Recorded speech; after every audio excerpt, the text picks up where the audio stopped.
అందరికీ మన ప్రభువును ప్రియుడు రక్షకుడైన క్రీస్తు వారి నామ పేరిట నా హృదయపూర్వకమైన వందనాలు తెలియజేస్తున్న పిల్లరా, మంచిది. మా దేవుని వాక్యాన్ని ధ్యానించుకుందాం. గడిచినటువంటి ఆదివారం మరి ఫ్రెండ్షిప్ డే సందర్భంగా దేవుని పిలువమైనటువంటి మనము ఎవరితో మన సహవాసం చెయ్యాలి. దేవునికి స్తోత్రం కలుగునుగా. హల్లెలూయా. కనుక అందులో భాగంగా కొన్ని రిఫరెన్స్లు మీకు చెప్పడం జరిగింది. దానికి కంటిన్యూషన్గా మొట్టమొదటిగా అబ్రహాము దేవునితో సహవాసము చేశాడు. బాగా వినాలి. ఒక అబ్రహాము గణ్యుడిగా ఉన్నప్పుడు ఎవరితో మాట్లాడడం అబ్రహాం నేర్చుకున్నాడు అని అంటే పిల్లరా, ఎవరితో మాట్లాడడం నేర్చుకున్నాడు అబ్రహాము? ఎక్కడికి వచ్చాడు, ఎవరు పిలిస్తే వచ్చాడు? కానానుకు రమ్మని పిలిచింది ఎవరు?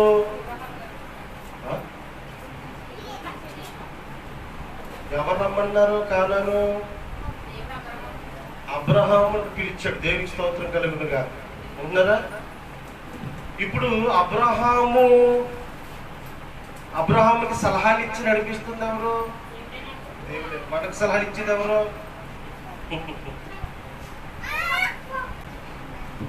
దేవుని మీద ఆధారపడే వాళ్ళకంటే ఉన్నారా? 2 మెతుకులు ఎక్కువ చదువుకున్న వాళ్ళు ఉంటారు భూమి మీద. ఎన్నండి? 2 మెతుకులు ఎక్కువ చదువుకున్న వాళ్ళు మనకు కనపడుతుంటారు. కానీ ఏమండి, ఎంత విశ్వాన్ని, ఎంత సృష్టిని ఏమండి చేసినటువంటి దేవుడు మనుషునికి ఎవరికి కనిపించడు. దేవునికి స్తోత్రం చెప్పండి అందరూ కూడా. కనుక పిల్లరా, మనం ఎప్పుడైతే దేవుని సహవాసాన్ని విడిచిపెట్టి మనుషుల యొక్క, లోకస్తుల యొక్క సలహాల మేరకు ఎప్పుడైతే వెళ్తామో పిల్లరా, మన జీవితంలో ఆటోమేటిక్గా ఆశీర్వాదానికి కారణమైనటువంటి మన కుటుంబము ఆటోమేటిక్గా కష్టాలలోనికి, నష్టాలలోనికి వెళ్ళిపోవడానికి అవకాశాలు చాలా చాలా చాలా ఎక్కువగానే ఉంటాయి. దేవునికి స్తోత్రం కలుగునుగా. ఎందుకంటే బాగా వినండి, దేవుని లేఖనాలు సెలవిస్తున్నాయి, లోక జ్ఞానము దేవుని దృష్టికి వెర్రితనము. ఏంటండి? ఎవరికి వెర్రితనం?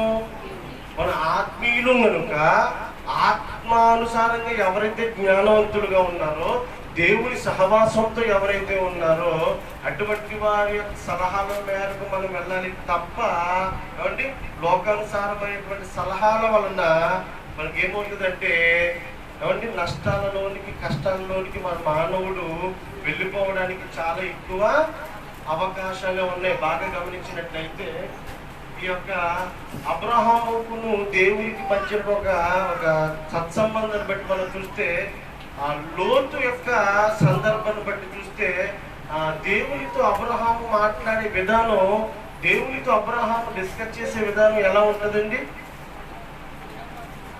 ఒక మనుషునితో ఎవరిని మాట్లాడినట్టుగా, ఒక స్నేహితుడితో మాట్లాడినట్టుగా దేవుని యొక్క అబ్రహాం యొక్క సంభాషణ జరుగుతుంటది పిల్లల. దేవునికి స్తోత్రం కలుగునుగాక. అబ్రహాము అంతగా ఆశీర్వదింపబడడానికి కారణం ఏమిటి అని అంటే, అబ్రహాము కాలంలో అబ్రహాము కంటే ఎక్కువగా చదువుకున్న వారు లేరనుకోకండి. అబ్రహాము కాలంలో ఇరుగు పొరుగు వారు లేరనుకోకండి. అబ్రహాము కాలంలో తన ఇంటి వారిలో లోకజ్ఞానులు లేరని అనుకోకండి. దేవునికి స్తోత్రం కలుగునుగాక. విన్నారా? లేరంటారా? అబ్రహాం కుటుంబంలో అబ్రహాం కంటే తెలివైన వారు లేరంటారా? మనం ఎక్కడ పరిగెడతాం? ఎందులో తెలివైన వాళ్ళ కోసం అనుభవము మనకి ఉండడం లేదు పిల్లల. దేవునికి స్తోత్రం కలుగునుగాక. విన్నారా పిల్లలు? నాకు బాగా విన్నారు. కనుక అబ్రహాము అంతగా ఆశీర్వదింపబడడానికి అబ్రహాం గడిచిన వాళ్ళని చెప్పాను దినవృత్తాంత గ్రంథంలో. అబ్రహాము 2వ దినవృత్తాంతం 20 చెప్పాను. అబ్రహాము యొక్క సంతానాన్ని ఎందుకు దేవుడు అంతగా ఆశీర్వదించాడంటే, ఆ దేశాన్ని ఎందుకు ఇచ్చేశాడంటే పిల్లరా, మానవునితో సహవాసం చేయడానికి అబ్రహాము ఇష్టపడలేదు. బాగా ఉన్నారు. శాశ్వతంగా ఒక దేశాన్ని ఎందుకు ఇచ్చేసాడో తెలుసు అబ్రహాము సంతానానికి? ఎందుకు ఇచ్చేశాడు? దేవునికి విన్నారు పిల్లరా, దేవునికి అబ్రహాముకి ఉన్నటువంటి బాండింగ్ సంబంధం అంతా ఆత్మ సంబంధమైనటువంటి బాండింగ్ వారి ఇరువుల మధ్యన ఉన్నట్లుగా మనం గమనించగలుగుతాం. దేవునికి స్తోత్రం కలుగునుగా. అలాగే పిల్లరా, ఒక మోషేతో కూడా ఏమని చెప్పారు గడిచిన దినంలో? ఒక మనుషులతో మాట్లాడినట్టుగా సంభాషణ ఎవరితో మాట్లాడాడు దేవుడు? మోషేతో మాట్లాడు. మోషే యొక్క విజయానికి కారణం ఏమంటే, మోషే యొక్క విజయానికి గల కారణం ఏమిటంటే, మోషే అంత మందిని నడిపించడానికి అంత బలానికి గల కారణం ఏమిటంటే, అంత ఊర్పుకు అంత సాత్వికమునకు కారణం ఏమిటంటే ఏమంటే, గడిచిన దినములతోనే చెప్పాను మీకు, ఇనుము చేత ఇనుము పొద్దునకును. ఆ తర్వాత అట్లు ఇనుమెవరు? తెలివైనడు. ఏ తెలివైనడు? 1 నుంచి 10 ఎక్కువ చెప్పిస్తున్నాడా? 3వ తరగతి నుంచి డిగ్రీ ఒకసారి కూడా ఫెయిల్ అవ్వకుండా చదివిస్తున్నాడా? మరి ఎవరు తెలివైనడు చెప్పండి. దేవుని దృష్టిలో ఎవరు తెలివైన వాడు అంటే, ఎవరు తెలివైన వాళ్ళంటే మన లోకస్తులు శశిగంధులు అంటాడు, మీ తలంపులు వంటివి కావు నా తలంపులు. అసలు గుర్తే ఉండదు. అసలు మన యొక్క వేరు, దేవుని యొక్క దారి వేరే. దేవునికి స్తోత్రం కలుగునుగా. ఇక్కడ ఇనుము చేత ఇనుము పొద్దునొగును. జ్ఞాని ఎవరండి బైబిల్ ప్రకారం? ఎవరండి? యేసుక్రీస్తు వారు. యేసుక్రీస్తు వారే కదా. ఇప్పుడు యేసుక్రీస్తుతో సహవాసం చేసిన మోషే యొక్క పరిస్థితి ఎలా ఉంది చెప్పండి? జ్ఞానం కలిగి ఉంది, అజ్ఞానంగా ఉన్నాడు. ఏది జ్ఞానం? ఒకసారి మీరు వచ్చాడు నాకు. అల్పకాలం బట్ట జ్ఞాని యొక్క లక్షణం ఏంటంటే, ముందు మనం బ్రతుకుతున్నటువంటి దినంలో దేన్ని లెక్కిస్తాడంటే పిల్లల ఆస్తి అంతస్తుల సంపాదన కాదు, కానీ దేన్ని లెక్కించుకోవాలంటే మన జీవితంలో మన కాలాన్ని మనం లెక్కించుకోవాలి. దేవునికి స్తోత్రం చెప్పండి అందరూ కూడా. దేన్ని లెక్కించుకోవాలి? మోషే 90 కీర్తనలు ప్రార్థన చేస్తాడు తెలుసా మీ అందరికీ? ఏం ప్రార్థన చేస్తాడు? మా దినముల లెక్క మాకు లెక్కించడం నేర్పు ప్రభావం. మేము చాలా లెక్కించుకున్నాం. ఉదయం లేచిన కాడి నుంచి మా జీవితంలో మేము చాలా లెక్కలు వేసుకుంటున్నాం. రేపు వారం నుంచి స్టార్ట్ చేస్తాను లెక్క. దేవుని లెక్కలు ఏంటో మనుషుల లెక్కలు ఏంటో అనేటువంటి సందర్భాన్ని రేపటి వారం నుంచి సుమారుగా 1 నెల అంటే 4 వారాలు జ్ఞానంతో దేవుడు నేర్పిస్తాను, నేర్చుకుంటాం. దేవునికి స్తోత్రం కలుగునుగా. మేము చాలా లెక్కిస్తున్నాం కానీ పిల్లలు గమనించండి, మోషే ఏమి లెక్కిస్తాడంటే, ప్రభువా ఇదిగో మా దినములు లెక్కించుటకు, ఎందుకంటే అయిపోతున్నాయి, మా దినాలు అయిపోతున్నాయి. ఇదిగో రాబో దినములలో మేమందరము కూడా ఎవరి బాగా వినాలి, ఒక 60-70 సంవత్సరాల సుఖం కోసం అండి ఈ దినాన మనిషి ఎంతో పెట్టుబడి పెడుతున్నాడు, లేదా కాదా? ఒక మనుషులు ఒక ఉన్నతమైన చదువులు చదువుకుంటే 30 సంవత్సరాలు కష్టపడతారండి. ఎన్ని సంవత్సరాలు? బాగా విన్నారు, దాన్ని ఎవరు తప్పుగా అర్థం చేసుకోరు. మనిషి జీవితంలో నేను ఎవరు విమర్శించట్లేదు. మనిషి మీరు నమ్మని నమ్మకపోండి, భూమి మీద 30 సంవత్సరాలు సుఖపడడానికి ఎన్ని సంవత్సరాలు? 30 సంవత్సరాలు సుఖపడడానికి 30 సంవత్సరాలు కష్టపడుతున్నాడు. 1వ తరగతి నుంచి అది ఉద్యోగం వచ్చి సెటిల్ అవ్వాలంటే మినిమం 27-30 years అవునా కదా? అప్పటివరకు సెటిల్ అవుతాడా? మన చదువులు బట్టి సెటిల్ అవ్వడం కదండి. మిగతా 30 సంవత్సరాలు ఎందుకు 30 సంవత్సరాలు ఎందుకు కష్టపడుతున్నాడు మనిషి? ఇంకో 30 సంవత్సరాలు మాట్లాడండి. కూర్చుని తినాలి కదా, కూర్చుని తినాలి. తర్వాత తరానికి దోచిపెట్టాలి. దాచేది కొంత అయితే దోచేది ఇంకొంత. ఉన్నారు పిల్లరా? ఎందుకు అంటే కారణం 30 సంవత్సరాల జీవిత కాలం. అంతే కదా, 30 సంవత్సరాలు చదువులు వెళ్ళి వచ్చి అయిపోతే ఇంకో 30 సంవత్సరాల జీవిత కాలం. ఇది మన లెక్కలు అయితే పిల్లరా, మోషే లెక్క వేరు. ఈ కాలం అంటున్నాడు మోషే, అల్పకాలం ఇది. అల్పకాలము పాపం ఒకవేళ ధనం ఉంటే అంటారా, శరీరాశలు ఎక్కువైపోతాయి, నేత్రాశలు ఎక్కువైపోతాయి, జీవపు డబ్బం ఎక్కువైపోతాయి. కనుక ఇది అల్పకాలము, పాపభోగమని ఎదిగి ఏం చేశాడు? క్రీస్తు విషయమైన ఎంత గొప్ప భాగ్యమని ఎంచుకుని దేవునికి స్తోత్రం కలుగునుగా. విన్నారా? ఎందుకు అర్థమయ్యింది మోషేకి అంటే, మోసే స్నేహితుడు ఎట్లుంటాడు మరి? ఎవరైనా మాట్లాడారు, నీ స్నేహితుడే ఉంటాడు. నన్ను అడిగిన నేనే ఉన్నాను. ఇప్పుడు నేను సేవకుని. నిజంగా క్రీస్తులన్న ఆలోచనలు ఉన్నాయా? నిజంగా ఇది అల్పకాలము, పాప ఏ సంపద వదిలేసిపోయేదే కదా అన్న ఆలోచనలో అన్న తప్పకుండా ఎవరికుంటే ఇప్పుడు చెప్పండి. బైబిల్ ప్రకారంగా ఏ విశ్వాసం ఉంటే చెప్పండి, ఏ విశ్వాసురాలు ఉంటే చెప్పండి. మోషేకి ఎందుకు ఉన్నాయి, అబ్రహాంకి ఇటువంటి లక్షణాలు ఎందుకు ఉన్నాయి, యేసుక్రీస్తు వారికి ఉండే లక్షణాలు వాళ్ళకి ఎందుకు ఉన్నాయి, ఈనాటి సేవకులకి ఎందుకు ఉండట్లేదు, ఈనాటి విశ్వాసులకి ఎందుకు ఉండట్లేదు? ఆత్మహత్య. వీళ్ళెవరితో మాట్లాడడం మానేస్తున్నారంటే దేవుని సహవాసాన్ని విడిచిపెట్టేశారు. ఎవరి సహవాసం విడిచిపెట్టేశారు? దేవుని సహవాసాన్ని విడిచిపెట్టేశారు. కనుక వీరికి ఈ లోకం మీద 80-70 సంవత్సరాల మీద ఏమి తిందామా, ఏమి త్రాగుదామా, ఏమి సంపాదించుకుందామా అన్నటువంటి సత్యం వీరికి అర్థమైంది, కానీ అసత్యం అర్థమైంది. కానీ సర్వసత్యము మానవాళికి అర్థం కాకపోవడానికి గల కారణం ఏమిటంటే, ఏమండి, చెడు సాంగత్యం అట మంచి నడవడికని చెరిపేస్తుందట. బాగుంటుంది. తర్వాత ధ్యానంతో ముందుగా ఇనుము చేత ఇనుము పొద్దునొకున్నట. ఇప్పుడు అబ్రహం పొద్దునయ్యాడా? అబ్రహం పొద్దునగా ఉన్నాడా ఏ జీవితంలో? మరి మనం మోషే పదునుగా ఉన్నాడా? చాలా షార్ప్గా ఉన్నాడు మోషే. అబ్రహాం కంటే షార్ప్గా ఉన్నాడు ఎవరు? మోషే. పౌలు షార్ప్గా ఉన్నాడా? చాలా షార్ప్గా ఉన్నాడు. ఏ జీవితంలో? మరి మన జీవితం ఎవరిని అడిగినా ఎక్కడెక్కడ నెతుక్కుంటున్నారండి. మనం మా అమ్మగారు అనుకుంటాం సార్, కాకినాడ హాస్పిటల్కి ఏమైనా పందిని కట్టుకుని వెళ్తున్నారు. పందిని కట్టుకుని వెళ్తున్నారు. ఎవరికి మంత్రమే చెప్తున్నా వెళ్తున్నాండి. 2 పందుల్ని కట్టుకుని వెళ్తున్నారు. మీ ఇద్దరు ఎదురు చూస్తున్నాం. అది ఎక్కడ చూడాలి? పంది జీవిత కాలంలో బాగా ఉన్నారు. పంది జీవిత కాలంలో ఎప్పుడైనా ఒక మనిషి కట్టి రివర్స్గా పడుకోబెట్టకపోతే పంది జీవిత కాలంలో పంది ఎప్పుడైనా పైకి చూస్తాదా? Very good. ఇది కూడా మంచి పాయింట్. ఎప్పుడు చూస్తుంది అనుకుంటున్నారు? అది ఇప్పుడు దాన్ని ఎక్కడ తీసుకెళ్తారు అనుకుంటున్నారు? రోజు ఏదో సంతం పెద్దప్పుడు సంతన్నా కాకినాడ నుంచి తీసుకెళ్ళిపోతారు. ఎక్కడ ఇప్పుడు ఎప్పుడు తీసుకెళ్తారు? సంతకే కదండి ఇట్లా ఎక్కువ తీసుకెళ్ళేది.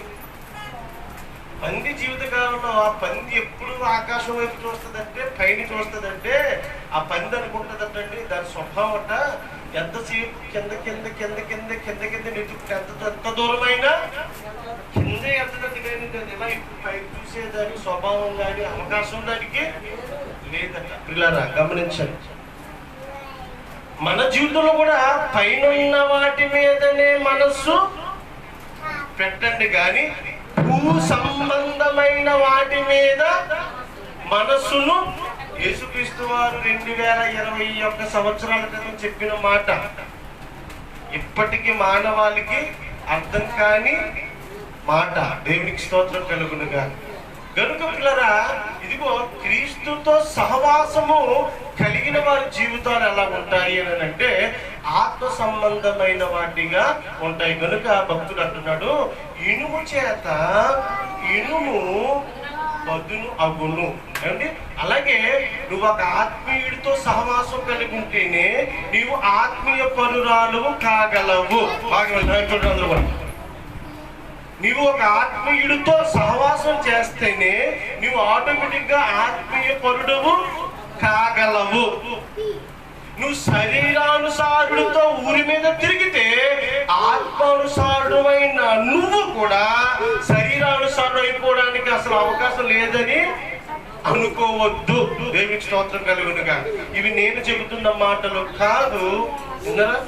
సాక్షాత్తు దేవదేవుడు పరిశుద్ధ గ్రంథంలో వ్రాయించిన మాట చదువుతాను. ఇనుము చేత ఇనుము పదునగును గనుక ఇదిగో నువ్వు ఆత్మీయ జీవితంలో నీకు పదును లేదనుకోండి, పట్టు లేదనుకోండి.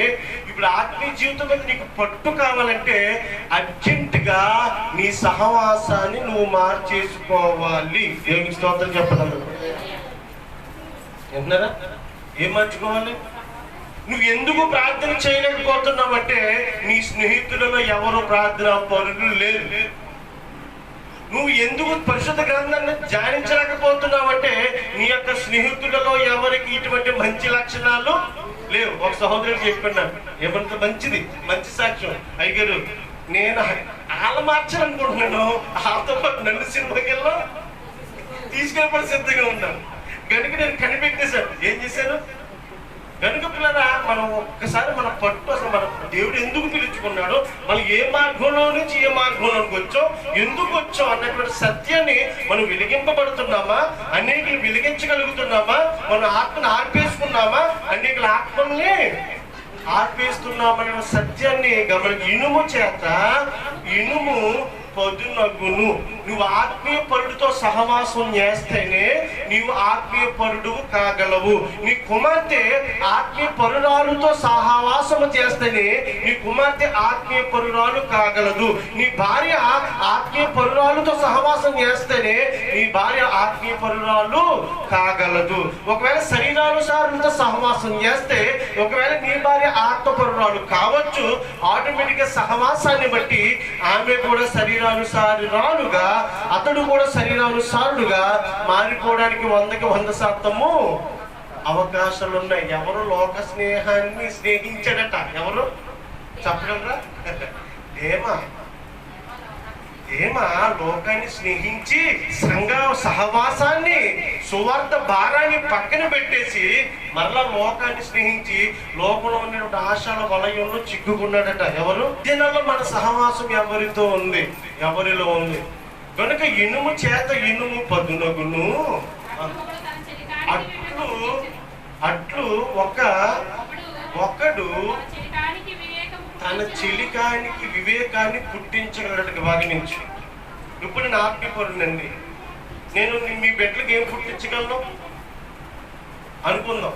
మీరు వివేకవంతులు అనుకోండి, మీరు జ్ఞానవంతులు అనుకోండి, ఆటోమేటిక్గా మీ స్నేహితులకి ఏం పుట్టించగలరు? మీరు మాట్లాడండి. వివేకమును జ్ఞానమును పుట్టించగలరు. మీరు బలాదూరు, మనం బలాదూరు అనుకోండి, ఆడికి కూడా ఆటోమేటిక్గా ఏం పుట్టించగలం? బలాదూరే పుట్టించగలం. కనుక పిల్లరా గమనించండి, మనతోనట ఎవరు స్నేహం చేసినట చేయకపోయినట ఒక అతను స్నేహం చేస్తూనే ఉన్నాడట. దేవునికి స్తోత్రం కలుగునుగా. హోషేయ గ్రంథము 13వ అధ్యాయము 5వ హోషేయ గ్రంథము 13:5.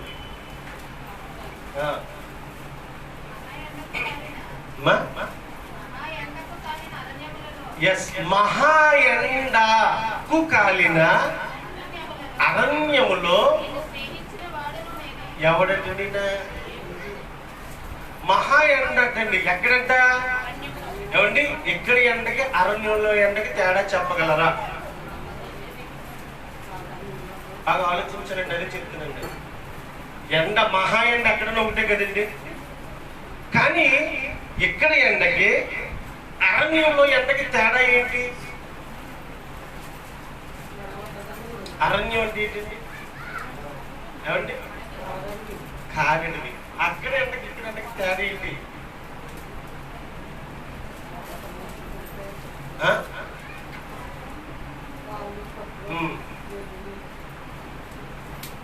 బాగా అరణ్యంలో ఒకటి, ఎడారులలో ఒకటి.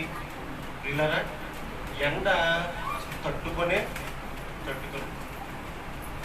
అక్కడ ఆ పదాన్ని భక్తుడు రాయిస్తూ, పరిశుద్ధాత్మ దేవుడు రాయిస్తూ ఎండ అనలేదండి. మహా ఎండ దేనికి సాదృశ్యం అంటే పిల్లరా? మానవుని యొక్క కష్టాలకి, నష్టాలకి సాదృశ్యం. దేవునికి స్తోత్రం కలుగునుగా. దేవుడు ఇక్కడ ఈ ఎండ కోసం మాట్లాడడం లేదు కానీ అలంకార రూపంగా మాట్లాడుతున్నాడు. ఏమనంటే చదవాలి. మహా ఎండకు నీతో స్నేహం చేసిన వాడని నిన్ను. నా మాటకు అర్థం ఏంటంటే, నీ కష్టాలలో, నీ యొక్క మహా కష్టాలలో, మహా నష్టాలలో నీ తల్లిదండ్రులందరూ వదిలేయచ్చు, నీ బంధువులందరూ వదిలేయచ్చు, ఈ లోకపు స్నేహితులందరూ వదిలేయచ్చు, కానీ నేను నిన్ను ఎప్పటికీ విడవలేదు. కానీ నీకు తెలియని సందర్భం ఏమిటో తెలుసా? అసలు నీకు సలహాలు ఇస్తూ, నీకు అనేక వివేక విషయాలను తెలియజేస్తూ నిన్ను స్నేహించిన వాడను నేనే. ఆయనే చెప్పుకుంటున్నాడు. దేవునికి స్తోత్రం కలుగునుగా. ఏమంటే ఎన్ని సందర్భాల్లో మనకి ఎన్ని సలహాలు, మంచి సలహాలు ఇచ్చారు చెప్పండి. మన జీవితంలో మనం సెటిల్ అవుతున్నామంటే, మనం స్థిరత్వంలో మనం ఉంటున్నామంటే, ఏమండి ఆత్మీయులు ఇచ్చినటువంటి సలహాలు పక్కన పెడితే, ఒక్కొక్క సందర్భంలో మనం ప్రార్థన చేసుకుంటున్నప్పుడు, మనం దేవునితో సహవాసంలో ఉన్నప్పుడు, అనగా ప్రార్థిస్తున్నప్పుడు, వాక్యాన్ని ధ్యానిస్తున్నప్పుడు, పరిశుద్ధాత్మ దేవుడు మనకి ఏం చేస్తాడంటే తలంపుల ద్వారా, ఆలోచనల ద్వారా సహాయాన్ని చేస్తాడు. దేవునికి స్తోత్రం కలుగునుగా. మీకు గడిచిన వారంలో చెప్పాను, మనుషుల సహాయము, దేవుని సహాయం ఎలా ఉంటది అంటే, అపవాదిని సైతమైన వాడుకోగల సమర్థుడు. ఎవరు ఈ తలంపుల్లో ఊహ ద్వారా నీకు తలంపు పుట్టించవచ్చు, లేదా ఆత్మీయుల ద్వారా నీకు సలహాలు ఇవ్వచ్చు. పిల్లల దేవునికి స్తోత్రం కలుగును గాక. గనుక దేవుడు మాట్లాడుతున్నాడు, మహా ఎండకు చదవాలి, కాలిన అరణ్యములో నేనే కదా. అంత కష్టంలో, అంత నష్టం, నువ్వు ఎంతో కష్టంలో ఉన్నావు, నీకెవరు కూడా సహాయము చేయలేదు. నువ్వు ఎంతో నష్టంలో ఉన్నావు గడిచిన దినాల్లో, నీకెవరు కూడా ఏ సహాయము వచ్చి ఎలాగమ్మా అలాగమ్మా, లేకపోతే 10 రూపాయలు సహాయం చేసిన వారు లేరు. అయినా నువ్వు గొట్టెక్కేసావు. ఎలా ఎక్కేసావు? ఎవరెక్కించావు?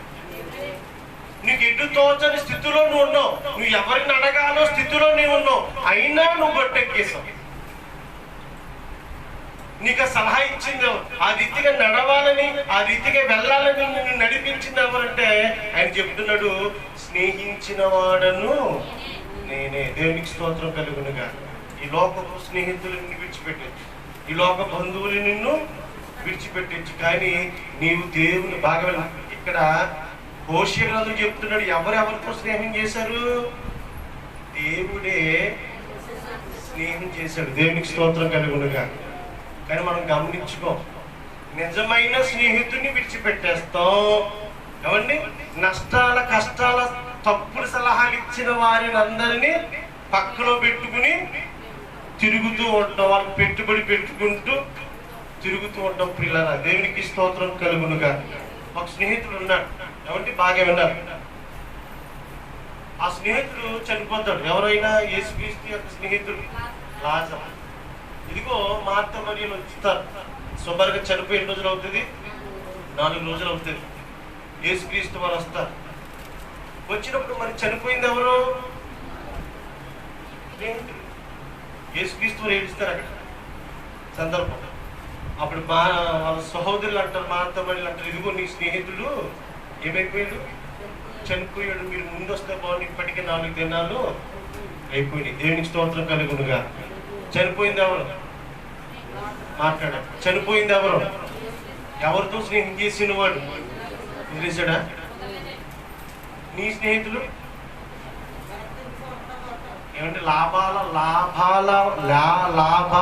ఉన్నావు అనుకో, నీకు అక్కర్లేని సలహా ఇవ్వడానికి పక్కకు వచ్చేస్తారు. ఎందులో ఉన్నప్పుడు? లాభాలు, స్టాక్ మార్కెట్ లాభంలో ఉన్నప్పుడు. స్టాక్ మార్కెట్ దిగిపోతుంది అనుకో, తుపాకీ దెబ్బకి కూడా కన్నబడుతున్నారా? అభివృద్ధి చెందుతున్నప్పుడు అంటే ఫలిస్తున్నప్పుడు, దిగజారిపోతున్నప్పుడు ఉన్నారా? కానీ అటువంటి సందర్భాల్లో కూడా విడువని స్నేహితుడు ఒక ఆయన ఉన్నాడంట. దేవునికి స్తోత్రం కలుగునుగా. ఎవరైనా యేసుక్రీస్తు వారు అటువంటి వారి సందర్భాన్ని బట్టి మార్త మరియలు చెప్తారు, ఇదిగో నీ స్నేహితులు మరణము చెందాడని చెప్పగానే ఆయన ఏం చేస్తాడంటే లాజరును తిరిగి లేపుతాడు. బాగా విన్నారు. ఎందుకు చనిపోయిన లాజరుని దేవుడు లేపాడు? ఎందుకు లేపాడు అంటే లాజరు దేవునితో స్నేహము చేసినవాడు. ఇప్పుడు తన యొక్క దాన్ని ఏమంటారంటే తన యొక్క దేవుని నామాన్ని ఘనపరుచుకోవడం కొరకు ఇప్పుడు ఎవరిని లేపాలంటే చాలా మంది ఉన్నారు, చనిపోయిన అంతకుమించి ఎవరు లేరేంటి ఉన్నారు. కానీ అవకాశం ఎవరికి ఇచ్చాడు దేవుడు? ఎందుకు ఇచ్చాడంటే లాజరు నిత్యము దేవునితో, అంటే మరణము నుండి లేపడం అంటే పిల్లరా, దేవునితో ఎవరైతే సహవాసములో ఉంటారో వారిని దేవుడు రెండవ మరణములో నుండి ఖచ్చితంగా లేవనెత్తడానికి సమర్థుడు. దేవునికి స్తోత్రం చెప్పండి అందరూ కూడా. ఎవరైతే లోకంతో స్నేహం చేస్తారో వారెవరిని దేవుడు లేపడు. దేవునితో సహవాసం చేసిన వారిని దేవుడు లేపడానికి సమర్థుడు, ఇష్టపడతాడు పిల్లరా. దేవునికి స్తోత్రం కలుగును కనుక ఇనుము చేత ఇనుము వదులుకునట అట్లా రీతిగా ఏం చేస్తాడట, తన స్నేహితుడు చెలికానికి వివేకాన్ని పుట్టిస్తాడట. గమనించండి. కనుక స్నేహం అన్నది పిల్లరా భూమి మీద చాలా గొప్పది, చాలా జాగ్రత్తగా చాలా గొప్పది. చాలా చాలా జాగ్రత్తగా మనం స్నేహం చేస్తున్నప్పుడు మన స్నేహితుడు కనిపెట్టాలి. ఇప్పుడు మీరు ఉంటారు, మనందరం ఉన్నామండి. మన పిల్లలు కొంతమంది పిల్లలతో ఆడతారు. మీరేమంటారు? బాగా వినండి. మీరు ఏమని అంటారా? అదే మీ పిల్లలు ఇంకొంతమందితో ఆడతారు. మీరు అంటే తీసుకొచ్చి టప్ప రెండు పీకి నేను అంత ఎల్లతననా అల్లింటికి వెళ్ళతానన్నా ఆడితో మాట్లాడుతానన్నా వాడు బాబు తెరవైనోడు కాదు, అర్థమవుతుందా? వాళ్ళ బాబు జైలుకి వెళ్ళాడు, ఈడు అటువంటి వాడే, ఈడు అలాగే చేస్తాడు. ఎంత గింజేసుకుంటామండి. ఇప్పుడు మనం స్నేహం చేస్తున్న లోక స్నేహితులు ఉన్నారు కదా. నీ తండ్రి ఎవరు? నీ తండ్రి ఎవరు? ఆత్మీయులుగా మనతో ఒక తండ్రి యేసుక్రీస్తు ఇంకో మాట్లాడతారు యోహాను సువార్త. వీరు అపవాది సంబంధులు. వీరు ఎవరికి? వీరి తండ్రి ఎవడు? అపవాదికి, అబద్ధానికి జనకుడు. సో వారితో స్నేహం చేయడానికి మనం ఇష్టపడం. తిరుగుబోతులతో, త్రాగుబోతులతో, ఇలాంటి జోదగాళ్ళతో, పేకట్టగాళ్ళతో నీ కుమారుల్ని నువ్వు స్నేహం చేస్తే నువ్వు జీవించుకోగలవా? జీవించుకోగలవు. అలాగే కదా ఆత్మానుసారంగా వెలిగింపబడి, ఆత్మానుసారంగా రక్షింపబడి మరలా మన లోకంలోనికి వెళ్ళిపోవడం కూడా దేవాది దేవుడు జీవించుకోలేడు. దేవునికి స్తోత్రం కలుగునుగా. కనుక ఇప్పుడు నీ సహవాసం ఎవరితో? బాగా అందరికీ చెప్పాను, ఒక ఆత్మీయ పరుడుగా నువ్వు వెలిగింపబడాలి అంటే, నువ్వు రక్షింపబడాలి అంటే, నువ్వు ఆశీర్వదింపబడాలి అంటే, ఇదిగో చాలా మంది చెప్తారట మనిషి క్యారెక్టర్ గట్ట. కొంతమంది తెలివిలో ఏం చేస్తారంటే ఆ మనిషి క్యారెక్టర్ని మనిషి యొక్క ఆ స్నేహితుల్ని చూసి కూడా మనిషి యొక్క క్యారెక్టర్ చెప్పేస్తారు. ఎలాగిది విన్నారా? ఆటోమేటిక్ గా దుష్ట సాంగత్యము. మొదటి కొరింథీయులకు రాసిన పత్రిక 15వ అధ్యాయము 33వ వచనం. నాయనలారా మోసపోకండి, పప్పులో కాలీకిండి, కళ్ళు నెత్తి మీద ఎట్టుకుని నడవకండి. విన్నారా? ఏం చెప్తారు దేవుడు? మోసపోకండి. విన్నారా? ఎందుకంటే నువ్వు చేసే సహవాసాన్ని బట్టి నువ్వు మోసపోకుడి అటువంటి హెచ్చరిక అనేది జాగ్రత్త చెప్పడమేనా? దేవుడు చెప్తున్నాడు మోసపోకుడి. దుష్ట సాంగత్యం అంటే అర్థం ఏంటో తెలుసా మీకు? దుష్టుని యొక్క సాంగత్యం అంటే అపవాది పిల్లలలో, అంటే అపవాది పిల్లలతో మీరు సహవాసము సాంగత్యము చెయ్యొద్దని. ఆ మోసపోకుడి దుష్ట సాంగత్యము ఎందుకు చెయ్యొద్దయ్యా? వాళ్ళతో ఎందుకు మేము కూడా వెళ్ళొద్దు, వాళ్ళతో మేము ఎందుకు టైం స్పెండ్ చేయకూడదు, వారితో ఎక్కువసేపు మేము ఎందుకు మాట్లాడకూడదు, వారితో మేము ఎక్కువ ప్రయాణం ఎందుకు చేయకూడదు అంటే దేవుడు చెప్తున్నాడు, దుష్ట సాంగత్యము, ఇదిగో వాడు దుష్టుడు, వాడు చెడ్డవాడు, నువ్వు మంచివాడివి, వాడి శరీరానుసారుడు, నువ్వు ఆత్మీయ పరుడివి. ఆ శరీరానుసారుడు ఏం చేస్తాడో తెలుసా? నిన్ను మోసగించేస్తాడు. దుష్ట సాంగత్యము నువ్వు మంచిగా నడుస్తున్నా నీ నడవడికి ఏం చేస్తుందంటే చెరిపేస్తుంది.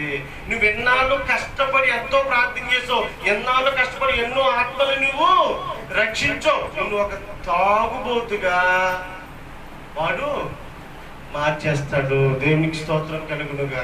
విన్నారా పిల్లరా? కనుక ఈ లోకంలో మనం ఆశీర్వదింపబడాలి అంటే కారణం మన సహవాసం ఎవరితో ఉంది. త్రాగుబోతులతో నీ సహవాసం ఉంటే ఆటోమేటిక్గా దేవుడు చెప్తున్నాడు, త్రాగుబోతుతో సహవాసం చేస్తే ఆటోమేటిక్గా వాడు త్రాగుబోతు అయిపోతాడు. జోదగాడు అనుకోండి, నీ స్నేహితుడు జోదగాడు అనుకోండి, రా బావా ఈరోజు సెలవే కదా, ఈరోజు సెలవే కదా, సరదాగా కార్డు ఆడుకుందాం, ఏదో జోదం. రీసెంట్గా మొన్న ఎలక్షన్లోనే చాలా మంది, నేను రెండు మాటలు చెప్తాను. ఒక సహోదరు ఉంది,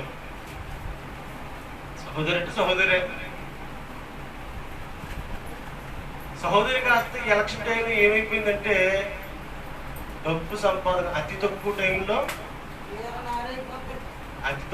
డబ్బులు సంపాదించాలి. ఇక్కడ విన్నింగ్ క్యాండిడేట్ ఒకడు ఉన్నాడు. అక్కడ విన్నింగ్ క్యాండిడేటే కదా. ఏ క్యాండిడేట్?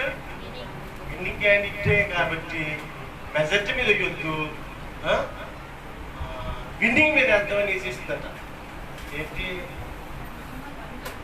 పందెం. అన్ని రోజులు ఒక ఉంటాయండి, అన్ని రోజులు ఒక రీతిగా ఉండవు. అయితే ఇప్పుడు అసలు ఆమె బాగా వినండి, ఇప్పుడు నేను చెప్పి మాట మొగుడి కోసం చెప్పానంటే ఆశ్చర్యపోవసం లేదు. ఒక స్త్రీ అది చెప్తున్నాడు, ఆమెకు ఉన్న దాంట్లో సుమారుగా ఒక 25 లక్షల వరకు ఇడిస్తుంది. తప్పటి 25 × 2 1:2 అండి, 1 కాదు. అంటే ఇవి 25 వేస్తాం, మీకు నెట్ ఎంత వస్తుంది అనుకుంటున్నారు అమ్మా? 50 లక్షలు. Candidate winning candidate. ఇక్కడ నేను మాట్లాడి ఎవరిష్టం వాళ్ళది ఏంటి అనుకున్నాను. ఎవరిష్టం వాళ్ళదండి, మనం లావణ్యం వేయలేదని మనం ఏమన్నాం. ఆమె ఇష్టం, అది ఆమె చేయలేదు, ఏమంతే కదా. కనుక ఆమె ఇప్పుడు ఏమైపోయింది, డబ్బులు పోలు అయిపోయింది. నాకు ఫోన్ చేసింది అన్నయ్య, ఓ రోజు నైట్ 10 చేసింది. అన్నయ్య ఎలాగన్నయ్య సువర్ణ దగ్గర నెంబర్ తీసుకున్నాను, నీ నెంబర్ ఎవరు అవ్వట్లేదు. ఈ అమ్మాయి ఏమైంది? కష్టాలు పోలైపోయింది అన్నయ్య. ఏం చేసావు? నష్టాలు పోలైపోయింది అన్నయ్య. ఏం చేసావు? గుడి లేదు, జొగ్గట్టు తిరుగు, గుడి లేదు, బడి లేదు, ఒక సేవకుడు లేడు, ఇంకేమీ లేదు. చెయ్యొచ్చు, కానీ ఎవరు అది జంటు కొన్ని పనులు కొంతమందే చెయ్యాలి. కనుక ప్రతి దాంట్లో మనం ఎంటరు అప్పుడు. కానీ ఎందుకు చెప్తారంటే, ఇప్పుడు ఎందుకు చెప్తారంటే ఆ ఆత్మీయ పరురాలని పాడు చేసేసింది ఎవరు అనుకుంటున్నారు? ఒక శరీరానుసారైనటువంటి ఒక సహోదరి. ఆమెకు తెలియదు, నిజంగా ఆమె భక్తి పరురాలే. నేను 2-3 సార్లు చూశాను, 4-5 సార్లు ఆమెతో మాట్లాడాను. కానీ మరి ఎందుకు ఈ మనిషిలో మార్పు వచ్చేసిందంటే ధనాపేక్ష. 25 పెడితే 50 వస్తుంది. Candidate winning candidate. సో మీ పాయింట్ మర్చిపోకండి.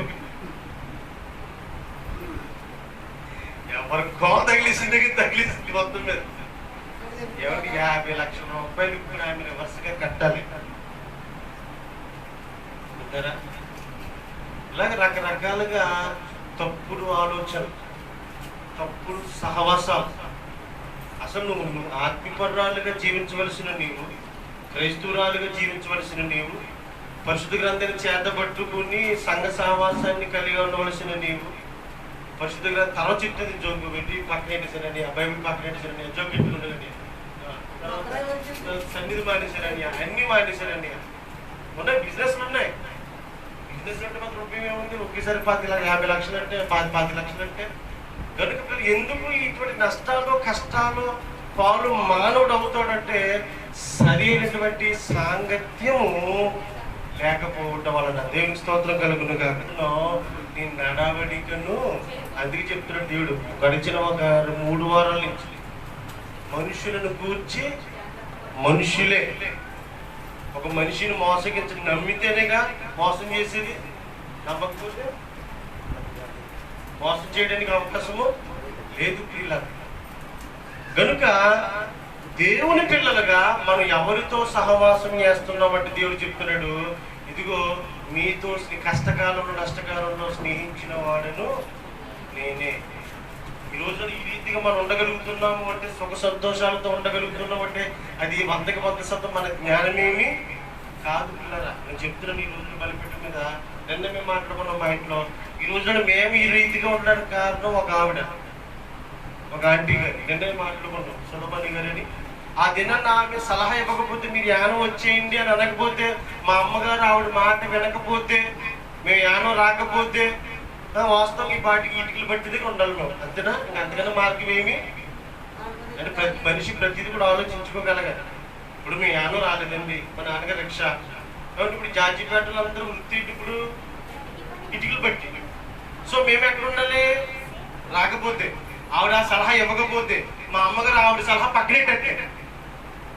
నేను అదే చెప్తాను ఇప్పుడు కూడా. నేను నమ్మే ఒక బలమైనటువంటి మాట తెలుసా, మనం ఇచ్చే ప్రతి అంటే ఒక జ్ఞానవంతుడు ఒక సహోదరుడికి ఆత్మీయపరుడు స్నేహితుడిగా ఉండడం చాలా గొప్ప విషయం. బంగారం కంటే విలువైంది. కానీ చాలా మంది ఉపయోగించుకోరు. మన జ్ఞానాన్ని చాలా మంది ఉపయోగించుకుంటారు. అదే చెప్తున్నారు, ఒక మంచి సలహా, ఒక ఐడియా. మనం చెప్పారు, ఒక ఐడియా మీ జీవితాన్నే మార్చేస్తారు. ఒక మంచి సలహా. చాలా మంది చెప్తున్నాం, మన దేవుని నమ్ముకున్నామ్మా, నిజ దేవుణ్ణి తెలుసుకో. ఒక సలహా. నువ్వు ఎంతో మందిని నువ్వు నమ్ముతున్నావు, నొప్పుతున్నావు, పూజిస్తున్నావు, కానీ ఏసుక్రీస్తున్న వారిని నమ్మి సరే నమ్ముకో, తెలుసుకో. కనుక పిల్లరా, ఎప్పుడైతే మనం ఆత్మీయ పరుల యొక్క సాంగత్యంలో ఉంటామో వారి మాటలు మన జీవితాలను ఏం చేస్తాయి? వెలిగిస్తాయా ఆర్పేస్తాయా? వెలిగిస్తాయి. విన్నారా? అందుకంటే మోసపోవద్దు. అసలు మనం ఎవరితోనైనా అంటే మనం బయటికి వెళ్తాం అనేకలతో మాట్లాడవలసి ఉంటుంది. కానీ ఎవరి మాట ఎంతవరకు వినాలి అంతవరకే. సామెత అర్థవుతుందా? మనం వెళ్ళిన చోటల్లో ఫ్రెండ్స్ ఉంటారు, ఫ్రెండ్సే. ఇప్పుడు నువ్వు ఒక చాట్ చేస్తున్నావు, ఫ్రెండ్స్ ఉన్నారు. నువ్వు ఒక డ్యూటీ మాని, అక్కడ పని మాని, ఆ ఫ్రెండ్స్ నీతో ఉన్నటువంటి మార్నింగ్ అత్తమని ఫోన్ చేస్తారా? చేయండి. అక్కడితో అయిపోయింది ఆ ఫ్రెండ్స్. దినాల్లో మనకి ఎంతమంది పుట్టిన నాటి నుండి ఇప్పటి వరకు ఎంతమంది స్నేహితుల మధ్యలో అవసరాలు తీర్చుకుని కానీ అవసరాలు ఉపయోగించుకుని విడిచిపెట్టేసిన వాళ్ళు లేరా? కానీ నిన్న నేడు నిరంతరం ఏకరీతిగా ఉన్నవాడు ఎవరు? దేవుడే. దేవునికి స్తోత్రం కలుగును కాక. కనుక యాకోబు రాసిన పత్రిక 2:23 వచ్చాం. యాకోబు పత్రిక 2:23. కాబట్టి అబ్రహాము ఎవరు నమ్మాడు? ఈ దినాన్న దేవుని నమ్మే సాధు తక్కువైపోతుంది. ఎంతసేపు ఏం చెప్తుంది తెలుసా? ఎవరు ఏదో చెప్తారు, నాకు అందరూ పడ. నువ్వు మోకరించి ప్రార్థన చేసి దేవుడు ఏం చెప్తాడు, దేవుడు ఏం జవాబిస్తాడు అన్నది ఆలోచన తక్కువ. నీకు కష్టం వచ్చింది, ఒక నష్టం వచ్చింది, వెంటనే మనం ఎవరి మీద ఆధారపడతామంటే తల్లిదండ్రుల మీద లేకపోతే స్నేహితుల మీద వెంటనే ఫోన్ చేస్తాం. చేతిలో ఏముంటుంది? ఫోన్ ఉంటుంది. యేసురాజు గారిలాగా ఫోన్ చేస్తాం. ఏదో తిప్పలు సలహా ఇచ్చేస్తారు. ఏ సలహా ఇచ్చేస్తారు? ఏదో తిప్పలు సలహా అలా తోచింది వాళ్ళు తప్పించుకోవడానికి ఏదో సలహా ఇచ్చేస్తారు. సో ఆ సలహాను మనం ఏమనుకుంటాం? నిజమనుకుని ఫాలో అయిపోతాం. విన్నారా? చదువుతారు. అబ్రహాము దేవునిని నమ్మెను. అది ఎవరికి నీతిగా ఎంచబడింది? దేవునికి నీతిగా ఎంచబడింది.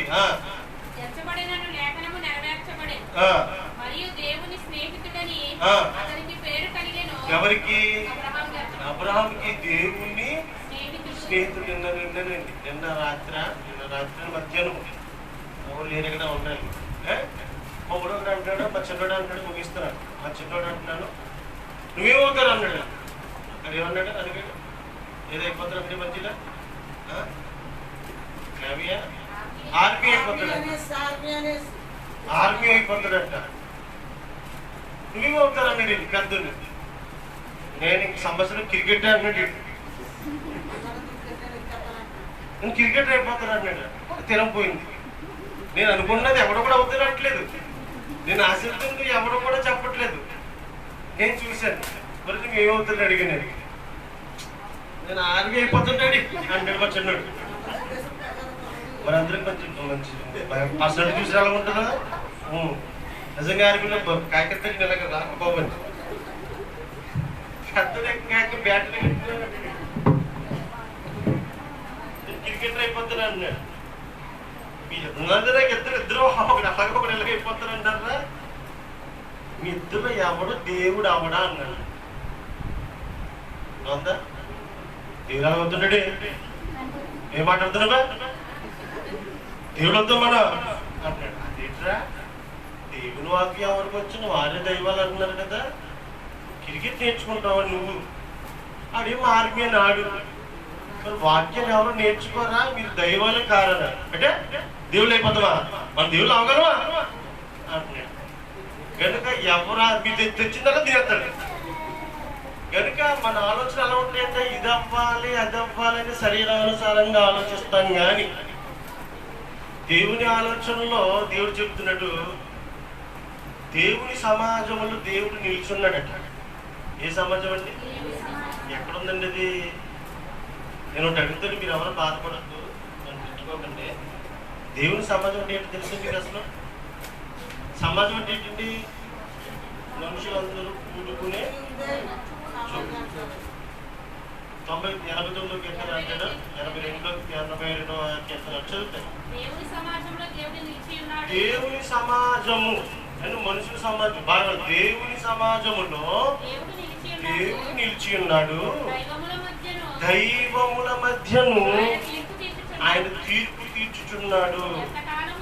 ఎంతకాలము మీరు అన్యాయముగా తీర్పు నన్నిచ్చాడు. ఒక ఆవిడికి ఫోన్ చేసుకున్నాను, ఏదో చెప్తుంది లండసోడంతా ఒకటి చెప్తాను. 2 ధోరణి మాటలు మాట్లాడకమ్మా, న్యాయమే మాట్లాడు. ఏం మాట్లాడు? న్యాయమే మాట్లాడు. ఇదే పొజిషన్లో నీ బిడ్డుంటే నువ్వేం చేస్తావు? అన్యాయం తీర్పు, నేను అన్యాయం తీర్పు చెప్పను, ఎందుకంటే నేను న్యాయమే మాట్లాడతాను. ఎవరి పక్షాన న్యాయం ఉందో అదే మాట్లాడతాను, అంతే. దేవుడు చెప్తున్నాడు ఏంటంటే అది దేవుని సమాజంలో దేవుడు నిల్చున్నాడు. దైవముల మధ్య ఎంతమంది దేవుడు ఉన్నారు? దేవుడు ఒక్కడే కదా. మరి దేవుడు అన్నది దేవుని సమాజం అన్నది దేవుళ్ళ మధ్య అంటున్నాడు ఏంటి? కాబట్టి అంటే ఇప్పుడు నా బాధ్యత ఏంటంటేనంటే ఇక్కడ మిమ్మల్ని అందరూ అడ్డుకొచ్చి మీరు నెలలు వచ్చేసి నాకు డిబ్బీలో నా మొబైల్ ఎంతమంది కొట్టి సెల్ఫోన్ అని కాదు సందర్భం. సంఘం యొక్క పూర్తి యొక్క వివరణ. సేవకుడు ఎనిబడి, ఏ సేవకుడు అయినా ఇక్కడికి వచ్చిన తర్వాత మిమ్మల్ని మంచి మార్గంలో నడిపించాలి. మనుషులైన మిమ్మల్ని దైవత్వంలోనికి నడిపించాలి. ఆయన నడిపించడం మా వీపులు వచ్చేది, సొగలు వచ్చేది, పోయి గరులు వచ్చేది, అన్ని ఈలో అన్ని కాలాలు వచ్చేస్తాయి. కానీ ఓ సంఘంలో ఒకడు దేవుడు అవడం. అన్ని దరిద్రులు అన్ని జబ్బులన్నీ ఎవరికి వచ్చేస్తాయి? సేవకుడికి వచ్చేస్తాయి. కానీ ఈ సంఘంలో ఉన్నవాడు అప్పుడు కూడా ఒక్క మనిషి కూడా దైవంగా చూడండి. ఎన్ని సందర్భాలు చెప్తాం, ఎన్ని చెప్పిన, ఎన్ని మంచి మాట ముచ్చాలు చల్లిన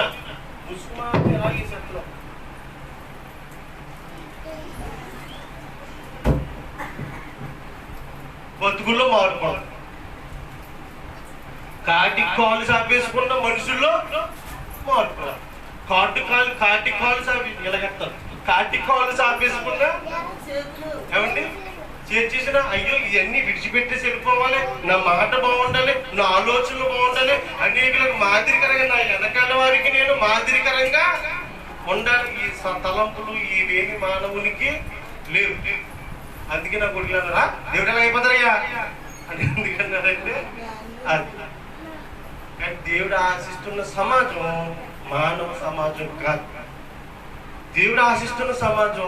దేవుడు చెప్తున్నాడు దేవుని వాక్యం ఎవరికి వచ్చినో నేను ప్రతి మాట ఆలోచిస్తాను. ప్రతి మాట నా బిడ్డల విషయంలో కాదు, ఎదుటి వారి బిడ్డల కోసం కూడా నేను ఆలోచిస్తాను.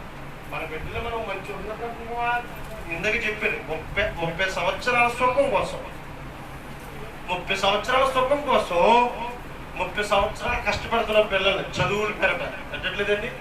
మరి యుగ యుగాల తరతరాల పరలోకం కోసం నీ బిడ్డలు నువ్వేం చేస్తున్నావు? నా పాయింట్ అర్థమైంది మీకు?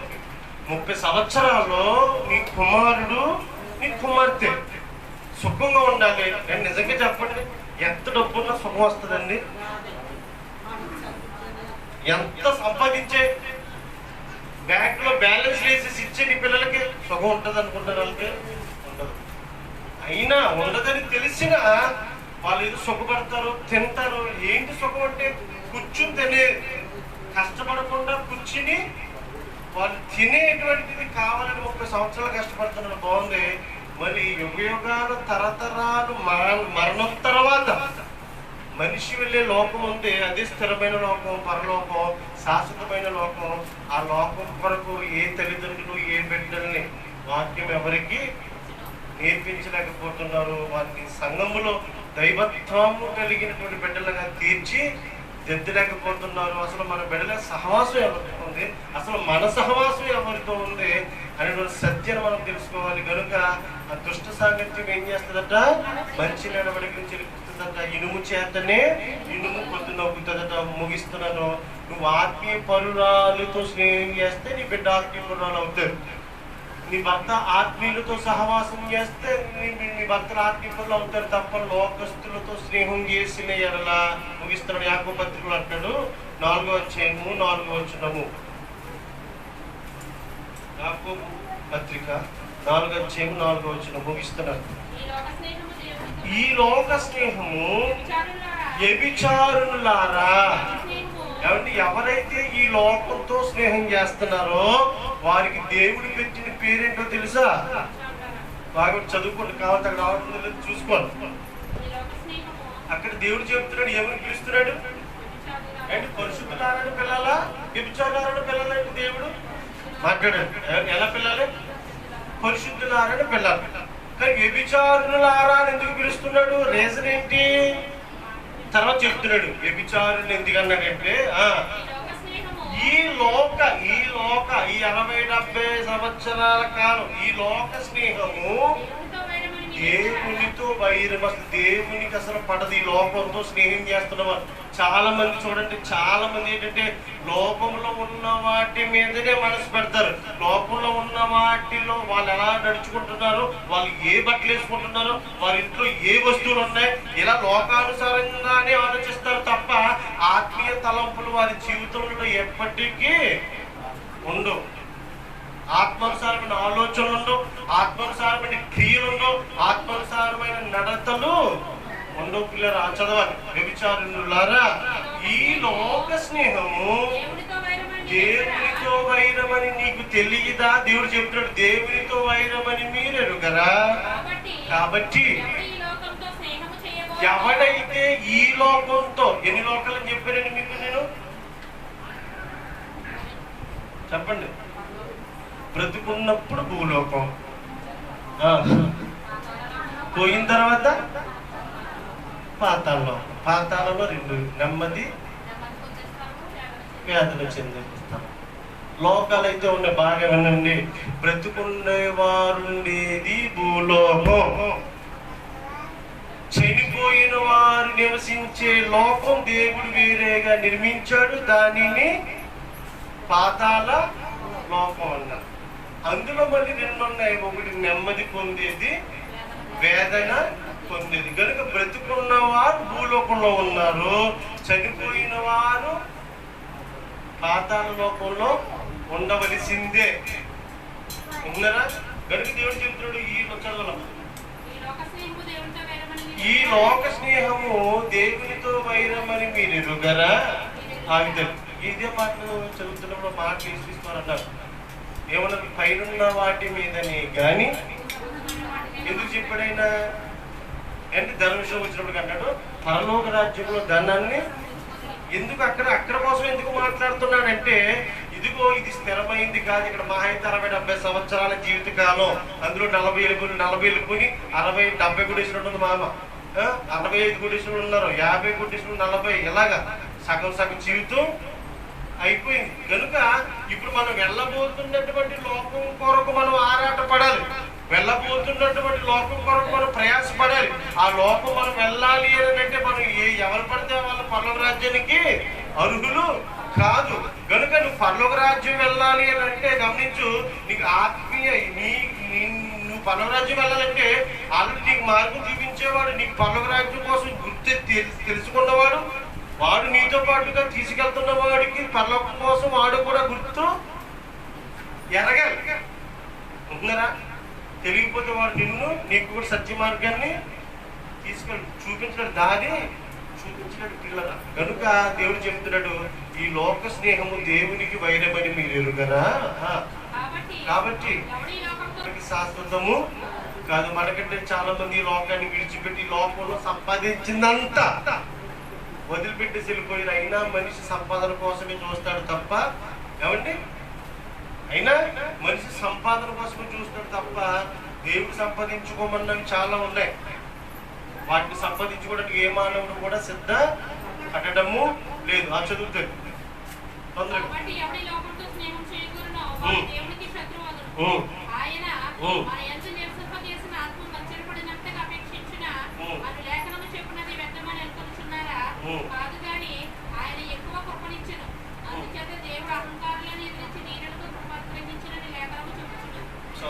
ముఖ్యంగా చెప్పాలంటే దేవుడు చెప్తున్నాడు, ఈ లోక స్నేహం దేవునికి వైరం అంట. బాగా వినండి, ఈ లోక వైరం అంటే దేవునికి ఇష్టం.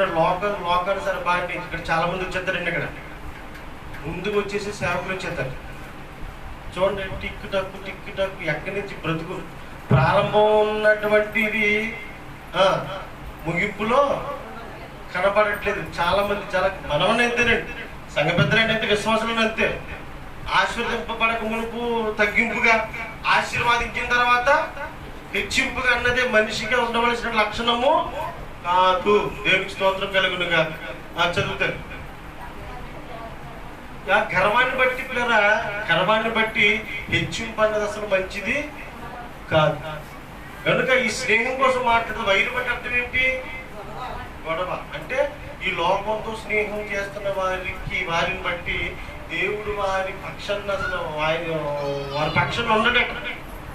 కారణం ఏమిటంటే వీడు ఏం చేశాడు అనుకుంటున్నారు? పిలిచిన పిలుపును మర్చిపోయాడు.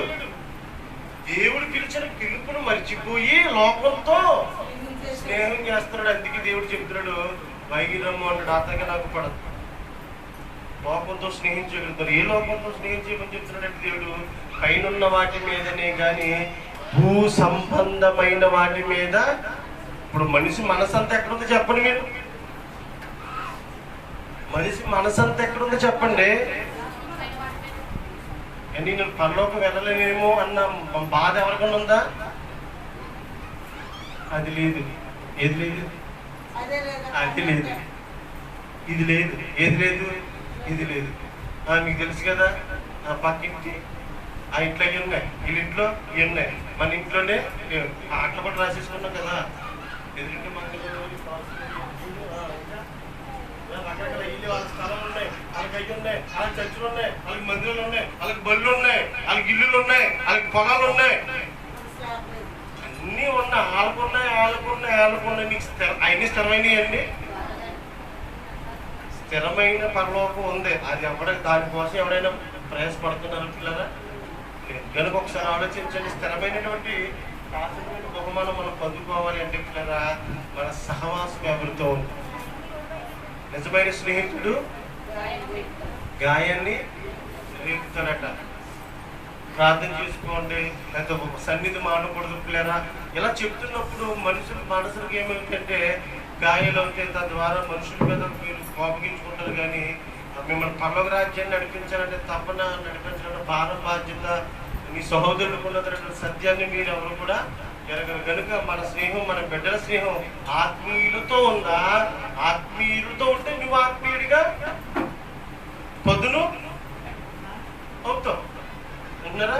లేకపోతే ఇప్పుడు పక్కన సైకిల్ నేర్చుకుంటున్నాను, తొక్కుడు వచ్చేసింది, వీటి స్నేహం పెట్టి ఆటోమేటిక్ 2 రోజులకి ఏమొచ్చేస్తుంది? ఎలా వచ్చేసింది? ఆ నేర్చుకోవాలన్న ఆలోచన ఎక్కడి నుంచి వచ్చింది వీడికి? ఉన్నారా? ఆ చర్చికి వెళ్తాడు, సండే స్కూల్కి వెళ్తున్నాడు, వీడికి తెలుగుంటే ఏమంటాడు? ఆటోమేటిక్గా చేస్తాం. అలా వచ్చిన కాదా? మేము అలా వచ్చినమే కదా. కనుక పిల్లరా, మన బిడ్డలు చేసే సహవాసం ఎవరితో, మనం చేసే సహవాసం ఎవరితో ఒకసారి పరీక్షించుకుంటే దాన్ని బట్టి మన ఆశీర్వాదము మనకు వస్తుంది. కనుక నువ్వు చేస్తున్నటువంటి స్నేహం ఎవరితో చెయ్యాలో దేవుడు చెప్పాడు. నువ్వు ఎవరితో చేస్తున్నావు ఒకసారి పరీక్షించుకో, పరిశీలించుకో. ఆ రీతిగా మనం ముందు కొనసాగే వారిగా ఉండలాగా ప్రార్థన చేసుకుని ముగించుకుందాం. ఒక అబ్రహాము, ఒక మోషే కాబట్టి ఆ రీతిగా ఏ రీతిగా ఒక లాజరు ఏ రీతిగా దేవునితో సహవాసము చేసి స్థిరమైన శాశ్వత ఆశీర్వాదాన్ని పొందుకున్నారో ఆ రీతిగా ఉండలాగా పరిశుద్ధుడా, ప్రేమ గల తండ్రి అయినా గడిచిన దినములలో తండ్రి నైనా ఈ లోక స్నేహాన్ని ఆయన మీకు వైరమని గుర్తెరుగాక ఈ లోకం వైపే చూస్తూ ఈ లోకస్తులతోనే జీవిస్తూ ఈ లోకస్తుల యొక్క మాటల ప్రకారమే మా జీవిత విధానాన్ని కొనసాగిస్తూ మేము ముందుకు వెళ్ళిపోయిన వారిగా ఉన్నాం మేము ప్రభా. ఇది మొదలుకుని ఈ లోక స్నేహము మీకు వైరమని నాయన మీరు మాతో మాట్లాడారు. అందుని బట్టి నీకు వందనాలు. కనుక తండ్రి ఇప్పుడు ఇనుము చేత ఇనుము ఏ రీతిగా పొందునగును కనుక మేము ఆత్మీయులతో సహవాసాన్ని కలిగి ఉండవలసిన వారమై ఉండగా శరీరానుసారంతో సహవాసంలో వెళ్ళిపోయామేమో తండ్రి. ఒక్కసారి పరీక్షించుకుని పరిశీలించుకుని ఆత్మీయులుగా మేము ఉన్నామా, శరీరానుసారులుగా ఉన్నామా ఒకసారి పరీక్షించుకుని పరిశీలించుకుని ఆయన శరీరానుసారులుగా ఉంటే ఆయన వాటి క్రియలను విడిచిపెట్టి ఆత్మానుసారమైన జీవితంలో దాన్ని మలుచుకోవడానికి కృప చూపించమని నాయన. ఇక్కడ అనేక పిల్లలు రావాల్సి ఉండగా ఎవరు ఏ కారణం చేత రాలేకపోయారు ప్రతి ఒక్కరికి జ్ఞాపకం చేసుకుని ఆస్వాదించి దీవించమని సమస్త మహిమ ఘనత ప్రభావం మీరు మాత్రమే పొందుకోమని మా ప్రభువును ప్రియుడు రక్షకుడైన క్రీస్తు అయిన నామ పెట్టి ప్రార్థన మనం వెలుగుచున్నాము తండ్రి. ఏ శక్తి మేము చేయము, ప్రవేశక్తి మేము చేయము, ఏ శ్రమ సంపూర్ణించము, అపవాదికి వీళ్ళంత నాశనము కలుగునుగా తండ్రి దేవుడు ప్రేమ కుమారుని యేసుక్రీస్తు కృప పరిశుద్ధాత్మ సహవాసం మీకు మగుడు కుటుంబ గ్రామ ప్రజలందరికీ సదాకాలము తోడయండి నడిపించును కాక. ఆమేన్ ఆమేన్ ఆమేన్. అందరికీ వందనాలు.